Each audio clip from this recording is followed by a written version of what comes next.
पूरा सेटअप हो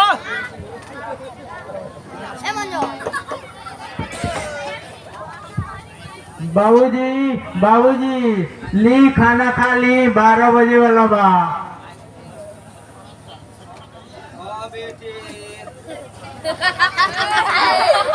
हाँ बेटी रुको रुको थोड़ी सा काम रह गइल बा बेटी हमार सही काम हम आराम से खा ले बेटी रख दो। ली बाबूजी खा ली। बेटी सब कोई खाना उना खा ले बानो। हाँ बाबूजी सब कोई खा ले बा।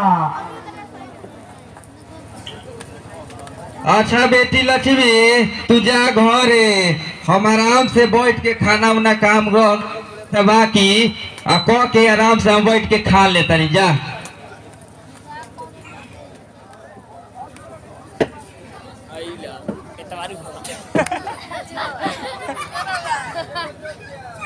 का हो धर्मू भाई का हाल चाल बा सब ठीक ठाक बा नो। प्रणाम हो देश काका सब हाल चल का हाल हव सब ठीके ठाक बा। जब हम तोहरा के देखिला तो बैल नियत खटत रहल। कभी तोहरो नसीब में भगवान सुख के परापत लिखले बड़े। काका दूगो लइका बाड़न सन ओकनिए के पढ़ावत लिखावत हव। अच्छा अब हम चलत बानी बड़ा देर हो गई। प्रणाम हो देश काका आराम से जाई ह।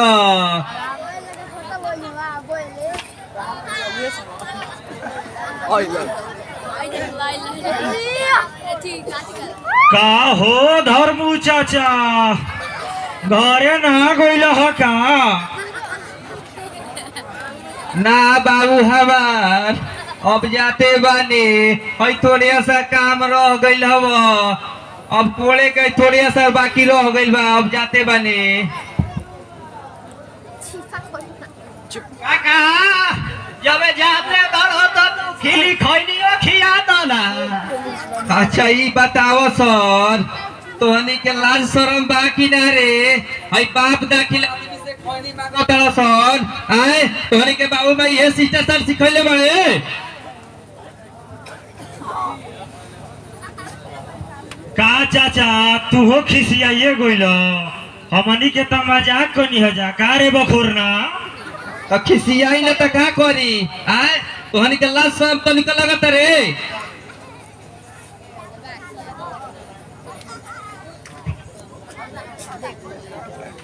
अखर में चल है मार पुड़िया झाड़ पर चढ़ा दुनिया हमनी के चढ़ावल जा है गंजा के पुड़िया।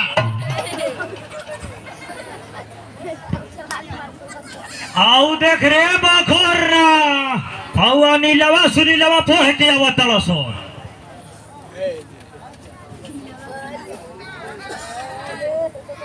ए अनिल भाई ए सुनील भाई आवे हो आवे काहे के बोलैला ह जा। मास्टर साहेब स्कूल में हमनियों के बारे में का कुछ पूछत रह। ना ना आप लोग के बारे में मास्टर साहब कुछ ना पूछला हन।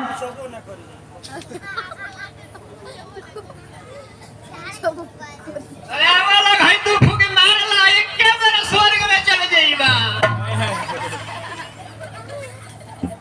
ना ना हमनी के अब जात बानी जा। यही से कहल बा भैया लोग कि बुढ़वा के 2 रुपया दे दो लेकिन बुद्धि ना। ठीक कहता है पढ़वा लिखवा है बाबू भाई जराइबा पियावा दे। कोई ऐसा खबर नहीं है। हाँ भैया यही से कहल बा कि देसी पीऊ तो बेसी पीऊ। रम पी तो कम पी। हाँ भैया ठीक कहता रे।